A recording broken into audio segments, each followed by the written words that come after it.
Salut les amis. Alors, dans cette vidéo, je vais vous montrer comment est-ce que la société déresponsabilise à l'extrême les femmes tout en mettant toute la charge sur le dos des hommes. Avez-vous remarqué que lors d'une situation de violence conjugale, on s'adresse toujours à l'homme, hein. On lui dit, ben voilà, tu aurais pu t'en aller pour ne pas laisser dégénérer les choses. Lorsqu'elle s'est mise à te crier dessus, tu aurais pu simplement tourner les talons et t'en aller. Voilà, donc c'est de ta faute, c'est toi le responsable. Tu as laissé dégénérer les choses et voilà, et tu as fini par la frapper. Voilà. Jamais on ne dit à la femme, bah non, toi aussi, tu aurais pu ne pas commencer par balancer des injures, tu aurais pu la fermer, tu aurais pu t'en aller également. Voilà. Je ne sais pas si vous vous rendez compte de l'hypocrisie et de l'inefficacité d'une telle façon de procéder. Parce que malgré que, depuis qu'on procède de cette façon-là, qu'est-ce qui a changé dans les statistiques de violence conjugale? Est-ce que vous avez l'impression que la violence conjugale a reculé ou alors, au contraire, qu'elle progresse? Moi, j'ai plutôt le sentiment que ça progresse. La violence conjugale au détriment des femmes, ça progresse. Donc comme ça, on cherche à faire croire aux femmes qu'elles ne sont responsables de rien du tout. Lorsqu'il y a une situation, c'est à l'homme de tout gérer. Elle n'a rien à faire du tout. Donc, vous voyez comment la société moderne a habitué les femmes à une position de passivité. Elles sont passives lorsqu'il faut les draguer. Elles sont passives dans la séduction, hein. C'est comme ça. Elles sont passives dans la gestion du foyer.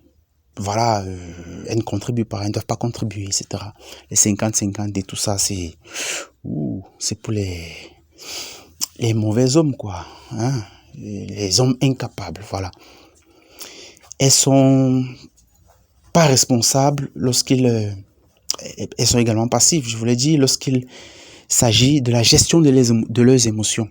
On fait croire aux femmes que si elles n'arrivent pas à gérer leurs émotions et que les conflits éclatent au sein du couple, ce n'est pas parce qu'elles n'arrivent pas à gérer leurs émotions, non, mais c'est parce que l'homme n'a pas su s'en aller quand il le fallait. Mais en réalité, j'ai envie de vous poser une question, les amis. Qui de l'homme ou de la femme doit quitter la scène lorsque les éclats de voix commencent? Qui devrait quitter la scène? En principe, c'est le plus faible qui doit quitter la scène. Quel intérêt un homme aurait à quitter une bagarre dont il est certain de sortir vainqueur? À quitter une confrontation dont il est certain de sortir vainqueur? Il n'y a pas d'intérêt. La personne qui a intérêt à prendre la fuite, à faire que les choses ne dégénèrent pas, c'est la personne la plus faible. Parce que c'est cette personne-là qui risque sa vie, qui risque de se faire taper, qui risque des dommages corporels, par exemple. Donc, plutôt que de dire aux hommes qui sont les plus forts dans la confrontation, non, tu devrais t'élever et t'en aller et tout. Vraiment, je crois que la société gagnerait à dire aux femmes, à responsabiliser un peu plus les femmes, à leur dire, mesdames, évitez que les choses ne dégénèrent. Évitez de lever la voix.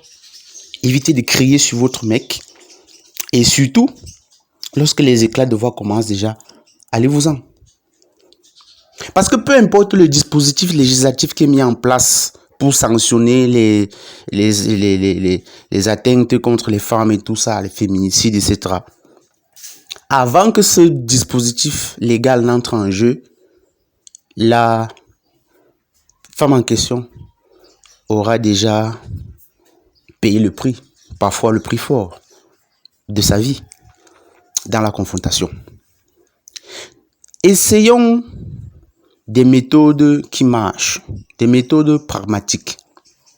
Laissons tomber les idéologies. Les idéologies telles que le féminisme ambiant et mortifère 2.0 veulent nous faire croire que les femmes ont tous les droits et les hommes auraient tous les devoirs. Elle a le droit de crier dessus, elle a le droit même de te frapper, un peu comme sur l'image que vous voyez là. C'est une femme en Afrique du Sud qui menaçait son mari avec un couteau. La scène a été filmée par des caméras de surveillance, voilà. Donc, je disais, cette société veut faire croire aux femmes qu'elles ont tous les droits et c'est les hommes qui auraient tous les devoirs. Elle peut te frapper, elle peut te menacer avec un couteau, elle peut te crier dessus, tout simplement parce qu'elle sait que les lois votées sont en sa faveur et voilà, elle peut passer un coup de fil à la police et puis on vient t'embarquer sur de simples accusations de violence conjugale, alors que parfois simplement le mec s'est défendu. Mais ça ne vous aide pas, mesdames. Ça ne vous aide pas, cette façon de procéder. Parce que très souvent, avant que la police n'arrive, vous avez déjà payé le prix fort. Donc, soyons raisonnables. Même dans la nature, pour ceux qui aiment voir les documentaires animaliers comme moi, lorsqu'il y a une confrontation entre un plus fort et un plus faible, c'est le plus faible qui se soumet. Lorsque deux loups se battent, lorsque l'un d'eux constate que l'autre est plus fort, il lui présente sa gorge, il se soumet. Il ne fait pas la tête. Malheureusement, la civilisation, entre guillemets, fait un peu oublier à l'être humain qu'à la base n'est qu'un animal. Entre les êtres humains, il y a des rapports de domination. Que ce soit clair. C'est une vérité. Entre un homme et une femme, dans une maison, un foyer, il y a des rapports de domination. Maintenant, la question c'est de savoir qui domine. Historiquement, c'est les hommes qui dominaient parce qu'ils étaient les plus forts. Mais désormais, on veut nous faire croire que, au nom d'une certaine égalité, d'une certaine idée de l'égalité, on veut faire passer le pouvoir aux femmes. Ouais. L'égalité, ça n'existe pas, les amis.